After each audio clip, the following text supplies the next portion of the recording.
é o que resume os evangelhos, ensinando-os a obedecer a tudo que eu ordenei a vocês, e eu estarei sempre com vocês até o fim dos tempos. Preparar todo homem para ser apresentado perante Deus. Então é isto que o ministro de Deus faz, preparando as pessoas para ser apresentados perante o Senhor. Aleluia. Se fôssemos ensinar matemática ou uma língua, tudo bem, é algo sério. A palavra do próprio, mas a palavra do próprio Criador.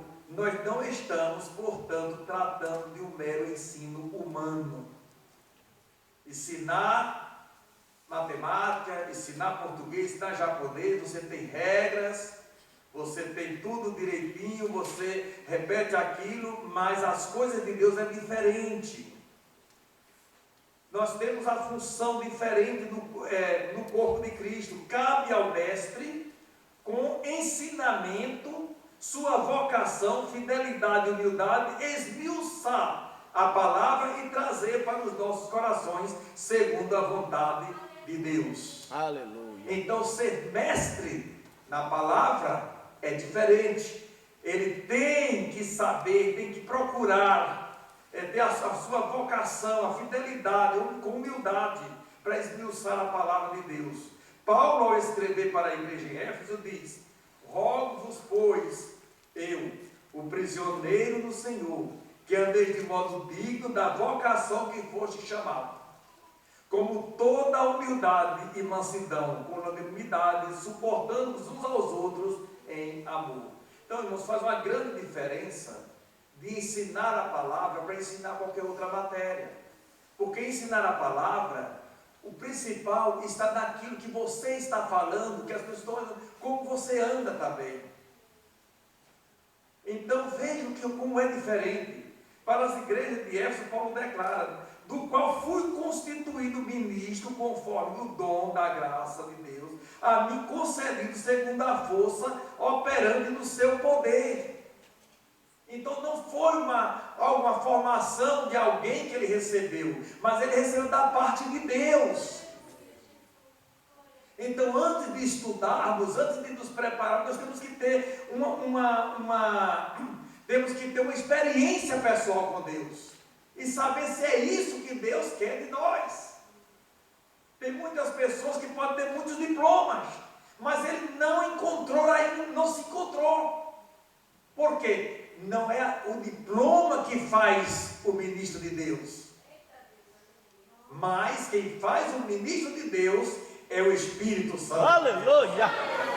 Os ministros segundo a palavra de Deus são aqueles que são escolhidos para serem embaixadores de Cristo, mediador entre Deus e o povo, pois são ofícios daqueles que ministram as boas novas da salvação ao mundo sem Deus.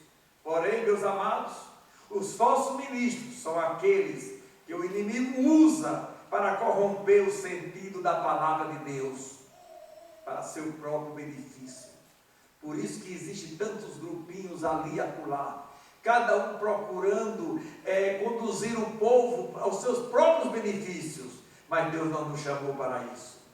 Em nosso mundo existem ministros que acrescentam, outros tiram e mudam algo da Bíblia Sagrada para não contrariar as suas opiniões, como se religião fosse algo banal, profissional e sem importância. Não, a nossa crença, ela não é algo qualquer, ela é coisa muito séria, e ela procede de Deus. Portanto, temos que encontrar a unção e a inspiração, porque o Espírito Santo estará aqui para nos servir. Aleluia. E através do Espírito Santo que nós servimos ao Senhor. Glória a Deus. Aleluia, Jesus. A Bíblia diz que Deus escolheu alguns homens para tal função e determinou estes homens de pastores.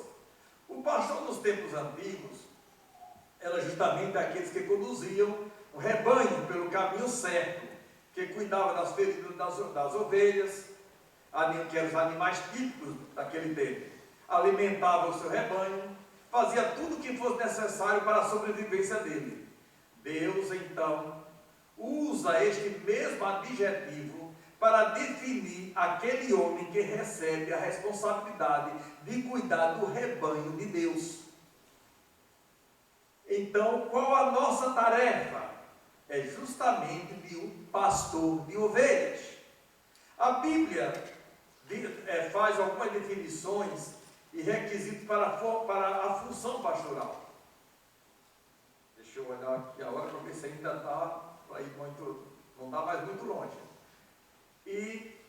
Então eu vou deixar essa parte para que nós possamos falarmos no próximo momento, porque para não se tornar mais cansativo do que o que já é ficar sentado, né, um domingo, e vocês, todo mundo sonhando que é feriado e etc. Mas uma coisa que eu acho muito, muito bonito, pastor, é que parece que é um dos feriados principais aqui do Japão, não é? Eu acho muito, muito bonito que todo ano nesse feriado ainda tem crente disposto para poder vir ouvir a palavra. Aleluia. Porque feriado é folgar, não é? E a gente faz um retiro espiritual. A gente folga dos trabalhos e se aproxima de Deus. Glória a Deus. Vocês já notaram que a vida espiritual é tudo o contrário? Vocês já notaram que para poder a gente enxergar as bênçãos de Deus é preciso fechar os olhos? As coisas divinas, a gente só enxerga quando fecha os olhos.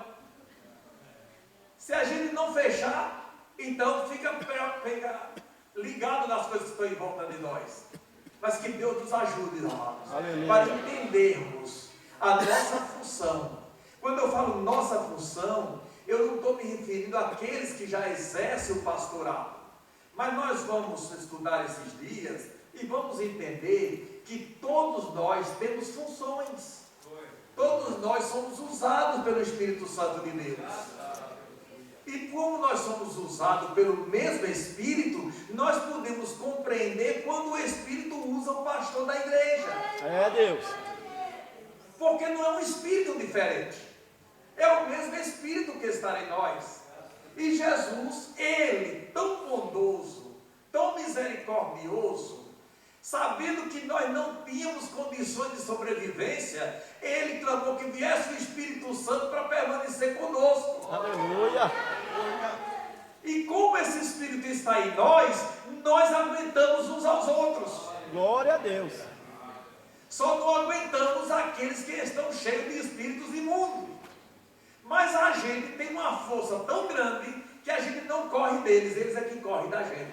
É Deus. Eu não vi um homem de Deus, uma mulher de Deus correndo de alguém endemoniado, mas já vi vários endemoniados que saem de portas afora dentro da igreja. Meu Deus.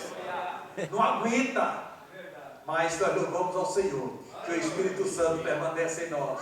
Aleluia. Por isso, não é sacrifício para o pastor em cuidar das suas ovelhas, mas também não é incômodo para as ovelhas ser carregadas, levantadas pelas pernas e jogadas nas costas.